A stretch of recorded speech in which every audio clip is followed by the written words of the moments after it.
Assalamualaikum warahmatullahi wabarakatuh. Yang kami hormati Bapak Presiden, Bapak Wakil Presiden, pada hari ini kita akan memulai rapat terbatas. Materi utama adalah pengarahan Presiden kepada para gubernur berkaitan dengan pandemi COVID-19. Bapak Presiden, kami laporkan hadir 34 gubernur 100%, dan anggota kabinet yang diundang juga hadir 100%. Untuk itu kami mohon Bapak Presiden untuk memberikan arahan kepada kita semua. Kami persilakan Bapak Presiden. Bismillahirrahmanirrahim. Assalamualaikum warahmatullahi wabarakatuh.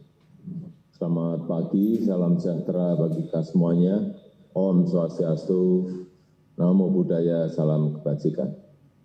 Yang saya hormati Bapak Wakil Presiden, para Menteri, serta para gubernur dari seluruh provinsi yang hadir pada pagi hari ini. Pagi hari ini saya ingin memberikan arahan mengenai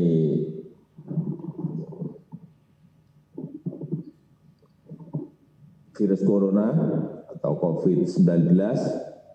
Kita tahu bahwa laporan yang saya terima dari kedutaan besar kita di seluruh dunia, dari Menteri Luar Negeri, sampai saat ini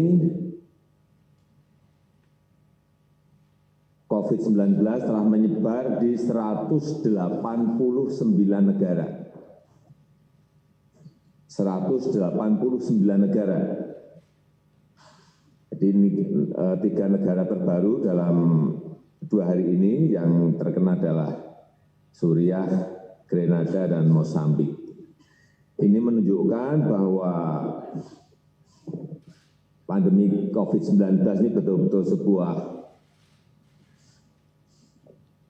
virus yang telah menjadi pandemi dan memang sangat sulit untuk dicegah, baik masuk ke sebuah negara atau masuk ke sebuah provinsi, kabupaten, dan kota.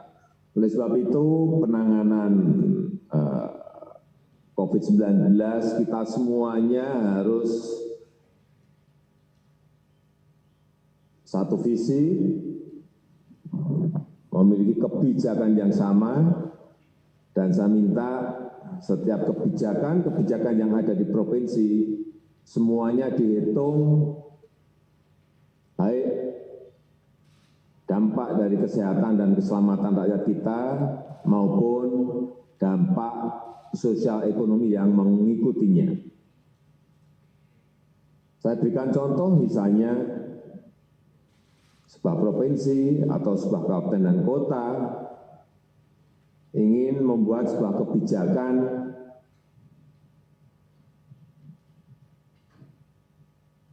sekolah diliburkan, kantor ditutup semuanya, kemudian tempat-tempat transaksi ekonomi, misalnya pasar ditutup semuanya, tolong ini betul-betul dihitung betul, dikalkulasi betul dampak sosial ekonomi dan kesehatan yang ada.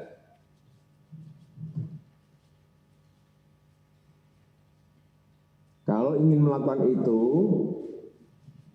kebijakan setelah itu dilakukan tolong betul-betul disiapkan. Sebagai contoh, sebuah kota ingin melakukan itu, hitung berapa orang yang menjadi tidak bekerja, hitung berapa pedagang asongan yang akan tidak bekerja, hitung berapa becak yang akan tidak bekerja, hitung berapa sopir yang tidak akan bekerja. Sehingga di dalam APBD dukungan kepada sektor-sektor itu yang harus diberikan. Bantuan sosial kepada mereka harus disiapkan. Jangan kita hanya menutup, tetapi tidak dibarengi dengan kebijakan bantuan sosial, social safety net untuk mendukung kebijakan yang dibuat. Intinya, kita ingin ada 3 hal yang menjadi fokus kita. Yang pertama, keselamatan adalah yang utama, kesehatan adalah yang utama. Tetapi siapkan yang kedua, social safety net-nya. Bantuan sosialnya tolong disiapkan. Yang ketiga, dampak ekonomi dihitung betul. Sehingga kesiapan kita dalam menyediakan stok pangan betul-betul ada.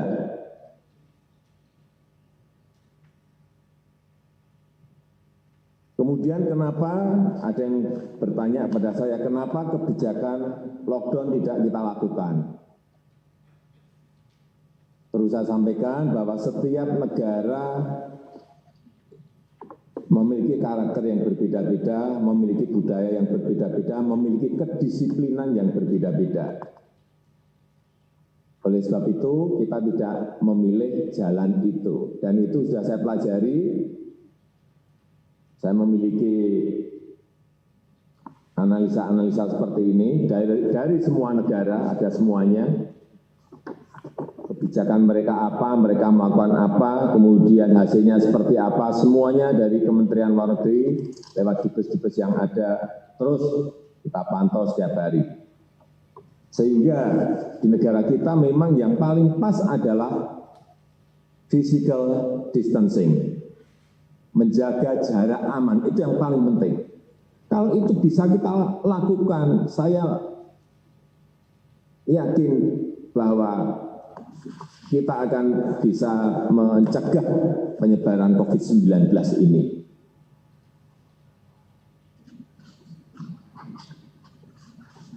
Tetapi membutuhkan sebuah kedisiplinan yang kuat, membutuhkan ketegasan yang kuat. Jangan sampai yang sudah diisolasi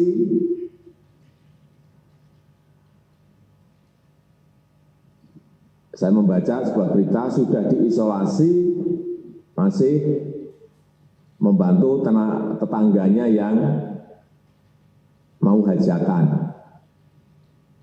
Ada yang sudah diisolasi masih beli handphone dan belanja di pasar. Saya kira kedisiplinan untuk mengisolasi itu yang paling penting. Partial isolated, mengisolasi sebuah RW, mengisolasi sebuah kelurahan penting, tetapi betul-betul dengan sebuah kedisiplinan yang kuat. Kalau ini bisa kita lakukan, saya kembali lagi, saya meyakini bahwa skenario yang telah kita pilih akan memberikan hasil yang baik. Dan sebentar lagi saya juga ingin mengumumkan mengenai mitigasi dari dampak ekonomi terhadap masyarakat. Ini perlu saya sampaikan juga pada para gubernur. Saya perintahkan ini kepada semua menteri, gubernur, bupati, dan wali kota agar memangkas rencana belanja yang tidak prioritas di APBN maupun di APBD. Anggaran-anggaran perjalanan dinas, pertemuan, belanja-belanja lain yang tidak dirasakan langsung oleh masyarakat segera harus dipangkas. Karena kondisi fiskal kita sekarang ini bukan sebuah kondisi yang enteng. Kemudian melakukan refocusing kegiatan dan melakukan realokasi anggaran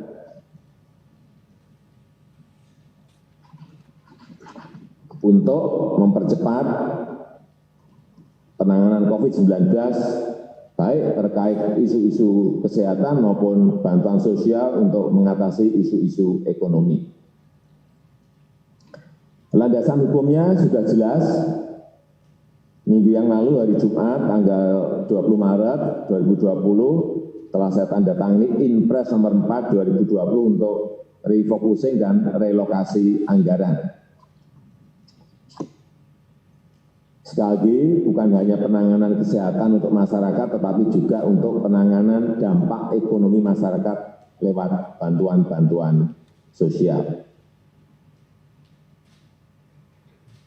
Juga perlu saya ingatkan agar provinsi, daerah juga melihat betul ketersediaan bahan pokok dan mempertahankan daya beli masyarakat.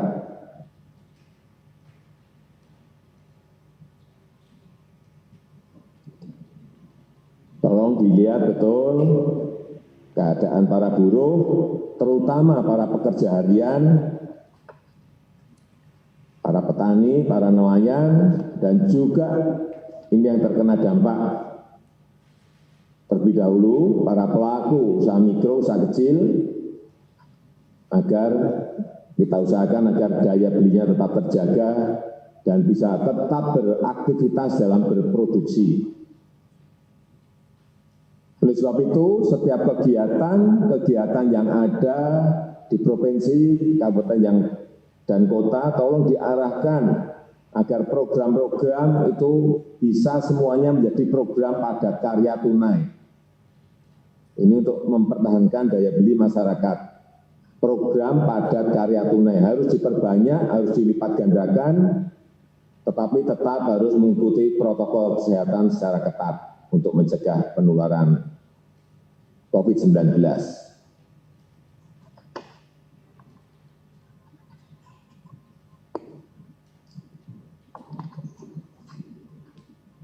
Sebentar lagi juga akan kita keluarkan kebijakan untuk penerima kartu sembako.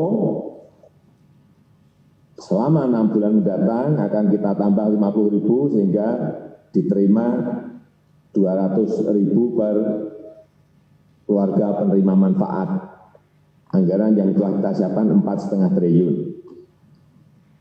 Kemudian juga akan segera dimulai kartu prakerja, implementasi dari kartu prakerja. Ini kita pakai untuk antisipasi para pekerja yang terkena PHK, para pekerja harian yang kehilangan penghasilan, dan para pengusaha mikro yang kehilangan pasar atau kehilangan omset. Alokasi anggaran yang telah kita siapkan adalah 10 triliun. Agar provinsi-provinsi bisa ikut mendukung ini, siapa yang harus diberi mulai didata dengan baik. Kemudian adanya keluhan dari usaha mikro, usaha kecil.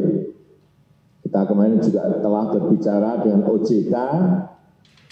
OJK akan memberikan kelonggaran, memberikan relaksasi kredit bagi usaha mikro, usaha kecil untuk nilai kredit di bawah 10 miliar.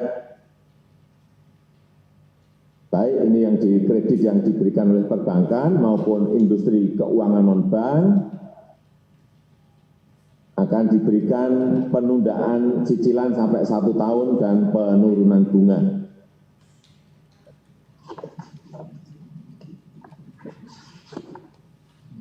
Keluhan saya dengar juga dari tukang ojek, supir taksi yang sedang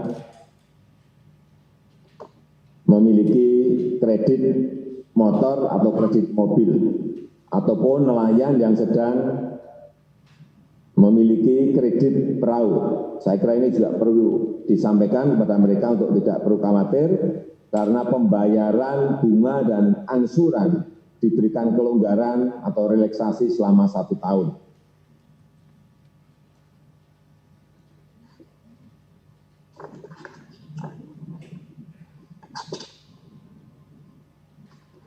Beberapa skenario juga telah kita hitung, kita kalkulasi mengenai prediksi dari COVID-19 ini di negara kita Indonesia, bulan April seperti apa, bulan Mei seperti apa, skenario buruk seperti apa, skenario sedang seperti apa, skenario ringan seperti apa. Dan saya kira kita ingin kita berada pada skenario yang ringan,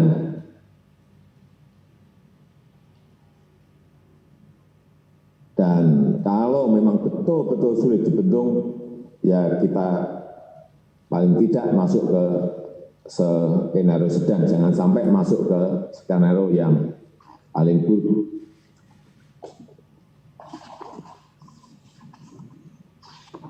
Kita juga telah menghitung juga penurunan di beberapa provinsi mengenai daya tahan, mengenai penurunan pendapatan dari setiap provinsi yang ada. Ini saya berbicara skenario sedang saja, misalnya provinsi buruh, kalau skenario-nya sedang, yang terparah nanti akan berada di Nusa Tenggara Barat. Itu akan ada penurunan pendapatan kurang lebih 25%. Karena hitungan kita, ini kita mampu bertahan di Juni sampai September. Kemudian untuk petani dan nelayan, tolong juga hati-hati, kalau skenario-nya sedang, ini yang terparah nanti di Kalimantan Barat.